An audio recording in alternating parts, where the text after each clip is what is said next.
এর আগে তোমাদের সাথে শেয়ার করেছিলাম ইলিশ মাছের ভাপাটা কলা পাতার মধ্যে দারুণভাবে সর্ষে দিয়ে বানিয়েছি। যাই হোক, আজ খাওয়া দাওয়ার পালাতে তোমাদের সাথে শেয়ার করছি।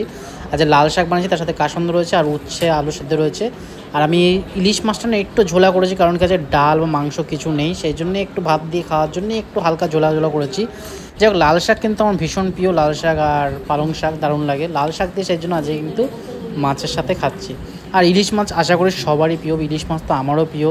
এই বর্ষার দিনে কিন্তু ইলিশ মাছ দিয়ে খাওয়ার সত্যি একটা অসাধারণ লাগে। আর যদি হয় সর্ষে ইলিশ, দারুণ একটা ফ্লেভার আসে। নিজের হাতে যদি সর্ষে বাটা হয় না, দারুণ লাগে আরও। মানে ওই গুঁড়ো মশলার থেকে কিন্তু এই সর্ষে দিয়ে খেতে বেশ দারুণ লাগে। তাই একটা ছোট্ট একটা তোমাদের সাথে ভিডিও শেয়ার করলাম। দেখো জাস্ট একদম কুকারে কিন্তু কম তেল মশলা করা যায়, সেই জন্যই খুব ইজিলি খুব তাড়াতাড়ি করা যায়, সেই জন্য যেহেতু কুকারে বানালাম।